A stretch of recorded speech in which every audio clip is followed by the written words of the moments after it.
सबसे पहले हमारी प्रायोरिटी यही थी कि रेस्क्यू हो जाएं लोग। तो रेस्क्यू ऑपरेशंस कंप्लीट हो गए हैं। खबर है कि करीब 5 लोगों की जानें गई हैं और हमारा जो स्टाफ है, हमारा जो ड्राइवर थे जिन्होंने वो सिग्नल को डिसरिगार्ड करके आगे चले गए, उनकी भी जान चली गई है। ठीक ठाक हालत में ट्रेन है, उसको अभी हम लोग निकाल रहे हैं आगे डीजल लगा के और उसको अपने गंतव्य तक पहुंचा देंगे।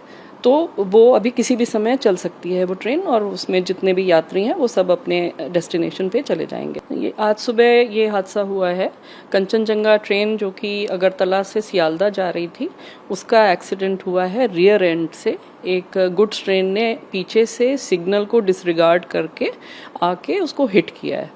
उसकी वजह से जो सबसे पीछे का गार्ड का डिब्बा था वो बुरी तरह से क्षतिग्रस्त हो गया है और आगे 2 पार्सल वैन लगे हुए थे जिनकी वजह से ज़्यादा क्षति और पैसेंजर्स को नहीं हुई और उसके आगे जो जनरल कंपार्टमेंट थे वो भी थोड़े से क्षतिग्रस्त हुए हैं।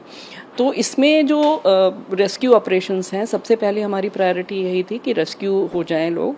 तो रेस्क्यू ऑपरेशंस कंप्लीट हो गए हैं। हमारा एरिया ऑफिसर जो जलपाईगुड़ी में, न्यू जलपाईगुड़ी में है, वो और उसकी टीम तुरंत वहाँ पहुँच गए थे। ये करीब 10 किलोमीटर है एनजेपी से घटनास्थल। तो रेलवे के एडीआरएम और एरिया ऑफिसर अपनी टीम्स के साथ वहाँ तुरंत पहुँच गए। जो लोकल लोग हैं वो तो सबसे पहले आ ही जाते हैं, वो भी आ गए थे। स्टेट और डिस्ट्रिक्ट के एडमिनिस्ट्रेशन भी आ गया और एनडीआरएफ, आर्मी, एवरीबडी सब कोई वहाँ पर पहुँच गए हैं घटनास्थल पर रेस्क्यू के लिए। तो सारा रेस्क्यू कंप्लीट हो गया है। अनफॉर्चुनेटली ये खबर है कि करीब 5 लोगों की जानें गई हैं और हमारा जो स्टाफ है, हमारा जो ड्राइवर थे जिन्होंने वो सिग्नल को डिसरिगार्ड करके आगे चले गए, उनकी भी जान चली गई है और जो गार्ड थे, जो सबसे पीछे का डिब्बा था कंचनजंगा का, उनकी भी जान गई है। अभी तक हमारी जानकारी के अनुसार 5 पैसेंजर्स की डेथ हुई है और बाकी लोगों को जो वहाँ का नज़दीकी अस्पताल है, मेडिकल कॉलेज है, नॉर्थ बंगाल मेडिकल कॉलेज, वहाँ पर पहुँचा दिया गया है। सारी एम्बुलेंसेज आ गई थी, उसकी मदद से लगभग 50 लोग इंजर्ड हैं जो कि अभी हॉस्पिटल में हैं, पर इंजरीज शायद उतनी ग्रीवस नहीं है और पूरी तरह की मेडिकल हेल्प उनको दी जा रही है। रेलवे के हॉस्पिटल के डॉक्टर्स भी वहाँ पहुँच गए हैं और उनका इलाज पूरी तरह से कराया जा रहा है। हेल्प लाइन आप लोग के द्वारा वहाँ काम कर रहा है। जो पैसेंजर हैं उस ट्रेन में जो सफ़र कर रहे थे, उन लोगों को